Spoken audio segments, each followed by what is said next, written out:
বছরের শেষ মন কি বাতে দেশবাসীকে নতুন বছরের শুভেচ্ছা জানালেন প্রধানমন্ত্রী নরেন্দ্র মোদী। সেই সঙ্গে 2023 সালে ভারত কোন কোন অভিজ্ঞতার মধ্য দিয়ে গিয়েছে তা নিয়েও কথা বলেছেন তিনি। বাধাঘাট বিধানসভার 16 নম্বর ওয়ার্ডে প্রধানমন্ত্রীর মন কি বাত অনুষ্ঠান শুনলেন বিজেপির রাজ্য সভাপতি রাজীব ভট্টাচার্য। সঙ্গে ছিলেন স্থানীয় বিধায়ক মীনা সরকার সহ বাধাঘাট বিধানসভার নেতাকর্মীরা। প্রধানমন্ত্রীর মন কি বাত অনুষ্ঠান শেষে এক প্রতিক্রিয়ায় বিজেপি রাজ্য সভাপতি রাজীব ভট্টাচার্য বলেন, 108তম মন কি বাত এই বছরের শেষ দিনের মন কি বাত।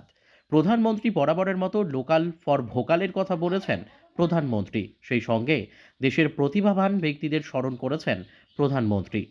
প্রধানমন্ত্রীর মন কি বাত অনুষ্ঠান দেশবাসীকে অনুপ্রাণিত করেছে বলে দাবি করলেন রাজীব বাবু। আজকে আমাদের প্রায় 2023-এর শেষ প্রান্তে আমরা পৌঁছে গেছি। আর এই শেষ প্রান্তে এসে আমাদের দেশের যশস্বী প্রধানমন্ত্রী নরেন্দ্র মোদীজির মন কি বাত অনুষ্ঠান আমরা সমস্ত ভারতবাসীরা অনুধাবন করেছি। ত্রিপুরা রাজ্যেও সমস্ত বুথে বুথে এই কার্যক্রম, এই কর্মসূচি স্থাপিত পালন করা হচ্ছে, মন কি বাত অনুষ্ঠান শ্রবণ করা হচ্ছে। তো আমিও আজকে 14 বাদারঘাটের 46 নম্বর ওয়ার্ডের 14 নম্বর বুথে আমি এসেছি।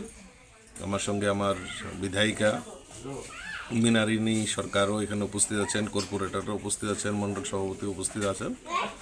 এবং যে ভারতীয়ত্ববোধ, যে ভোকাল ফর লোকাল, এবং এটাকে প্রোৎসাহিত করার জন্য যোগ ব্যায়াম সম্পর্কে উনি আলোচনা করেছেন এবং আরও কিছু প্রতিভার সঙ্গে উনি ডাইরেক্ট কানেক্ট করেছেন এবং দেশবাসীর সামনে সেটা রেখেছেন।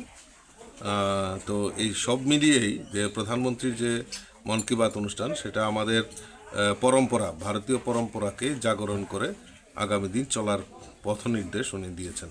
সেটাই আমাদের কাছে সবচেয়ে বড় প্রাপ্তি। Bureau report, news daily Bharat.